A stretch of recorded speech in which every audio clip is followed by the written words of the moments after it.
Assalamualaikum warahmatullahi wabarakatuh. Alhamdulillahilladzi karramana bil Mustafa Muhammadin habibina. Allahumma sholli ala sayyidina Muhammad wa ala alihi wa sahbihi wa barik wa sallim ajma'in. Amma ba'du. Para pemirsa yang budiman dan anak-anakku sekalian yang dicintai dan dirahmati oleh Allah Subhanahu wa ta'ala. Rasulullah Shallallahu Alaihi Wasallam mulia karena akhlaknya. Sampai-sampai Allah Subhanahu Wa Taala memujinya di dalam Al-Quran. Wa innaka la'ala khuluqin azim. Sesungguhnya engkau Muhammad berada di atas budi pekerti yang agung. Subhanallah. Allah telah menjadikan Rasulullah Shallallahu Alaihi Wasallam sebagai rahmat bagi alam semesta.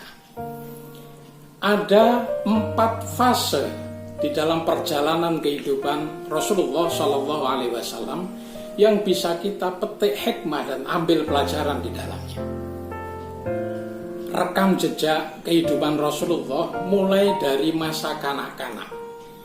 Rasulullah telah menjadi yatim piatu sejak masa kanak-kanak dan diasuh oleh paman beliau Abu Thalib. Rasulullah sudah terbiasa sejak dini hidup secara mandiri.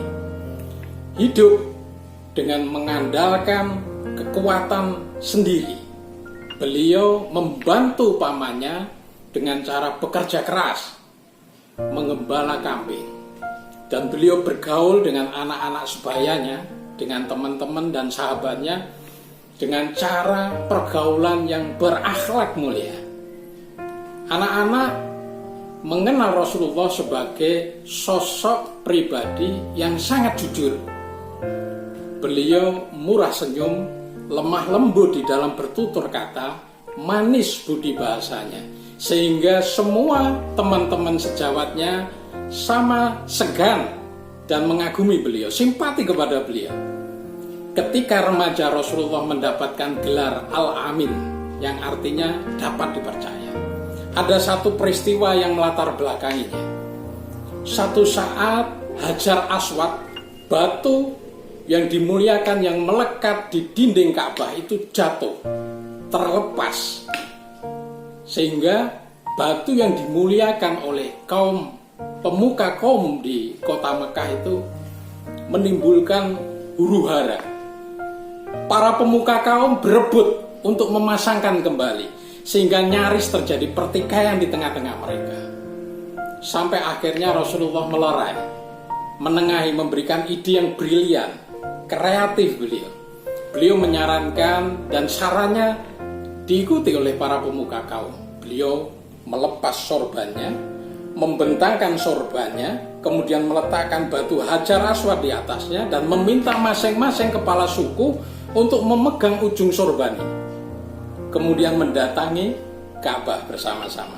Kemudian Rasulullah yang menyematkan batu itu di dinding Ka'bah. Subhanallah, masalah yang besar, pertikaian yang nyaris terjadi itu bisa diatasi. Di saat itulah Rasulullah dikenal sebagai julukan Al-Amin, artinya dapat dipercaya. Ketika Rasulullah dewasa, Rasulullah terkenal sebagai sosok pribadi yang sanggup berjuang dan bekerja keras. Beliau berdagang hingga sampai ke luar negeri. Di masa mudanya Rasulullah sukses hidupnya. Dan dia dianugerahi istri yang setia, yang cantik jelita, yang kaya raya, Siti Khadijatul Kubro. Ya. Kemudian mereka menikah. Ya. Di saat itu Rasulullah lebih mengutamakan kondisi spiritualnya. Beliau sangat prihatin dengan kondisi umat masyarakat yang dipenuhi kebodohan, kegelapan, jauh dari kebenaran. Maka Rasulullah memiliki kebiasaan untuk menyendiri, berkholwat di satu tempat yang beliau biasa datangi adalah Gua Hira. Di situ Rasulullah bertafakur, merenung, bermunajat, mohon kepada Allah. Sehingga akhirnya di Gua Hira itu pada tanggal 17 Ramadan Allah menurunkan wahyu, mengangkat beliau menjadi Rasulullah, menjadi manusia pilihan terbaik di antara yang terbaik. Sehingga sejak saat itu Rasulullah SAW semua perkataan dan perbuatannya dicatat, dipelajari, dijadikan pedoman hidup sampai akhir zaman.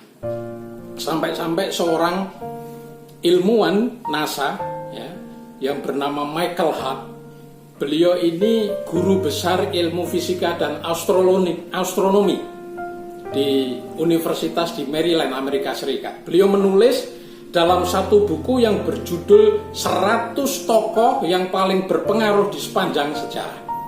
Dan beliau menempatkan Rasulullah SAW menjadi tokoh pertama yang paling berpengaruh di dalam peradaban di muka bumi ini. Kata-katanya, perbuatannya dicatat, dan kelak sepeninggalan beliau ini menjadi teks-teks hadis yang dipelajari, menjadi pedoman hidup hingga akhir zaman. Subhanallah. Allahumma sholli ala sayyidina Muhammad wa ala ali sayyidina Muhammad. Mudah-mudahan bermanfaat. Billahi taufiq wal hidayah. Wassalamualaikum warahmatullahi wabarakatuh.